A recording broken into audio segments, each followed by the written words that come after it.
మహాశివరాత్రి పర్వదినం సందర్భంగా ఆలయాలు భక్తులతో కిటకిటలాడిపోతున్నాయి. మేడ్చల్ జిల్లా కుత్బుల్లాపూర్, పద్మానగర్, ఎంఎన్ రెడ్డి నగర్, సూరారం తదితర ప్రాంతాల్లో సిద్ధేశ్వర స్వామి, కాశీ విశ్వేశ్వర స్వామి, శ్రీ ఉమామహేశ్వర స్వామి ఆలయంలో ఉదయం నుండి భక్తులు పోటెత్తారు. శివనామ స్మరణతో ఆ ప్రాంతాలన్నీ మారుమ్రోగుతున్నాయి. తెల్లవారుజాము నుండి శివయ్య దర్శనానికి భక్తులు పోటెత్తారు. ఈ సందర్భంగా ఆలయ కమిటీలలో ఉదయాన్నే సుప్రభాత సేవ, గణపతి పూజ, శివాభిషేకాలు, పంచామృతాభిషేకాలను నిర్వహించారు. భక్తులకు ఎలాంటి ఇబ్బందులు కలగకుండా పోలీసుల ఆధ్వర్యంలో ప్రత్యేక పూజలు నిర్వహిస్తున్నారు. కొండ మీద ఓ గుండు ఉండే, గుండుకు 250 సంవత్సరాల క్రితం పిడుగుపడి పెద్ద సొరంగ మార్గం ఏర్పడ్డది.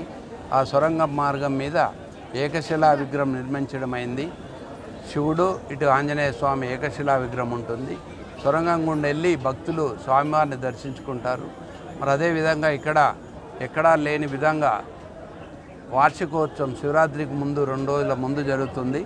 ఆ 2 రోజుల ముందే ఉమామహేశ్వరుల కళ్యాణం జరుగుతుంది. అన్ని ఆలయాలలో మహాశివరాత్రి రోజు జరిగితే ఈ ఆలయంలో 2 రోజుల ముందు స్వామివారి ఉమామహేశ్వర కళ్యాణం జరుగుతుంది.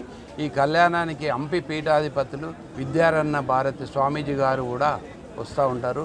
2 సార్లు జరుగుతుంది ఈ కళ్యాణం కార్తీక మాసంలో. మరియు ఇక్కడ మరి అదేవిధంగా భక్తుల సౌకర్యార్థం నీళ్లు కానీ అన్ని విధాల సకల సౌకర్యాలు, అన్ని జాగ్రత్తలు తీసుకుంటున్నాము.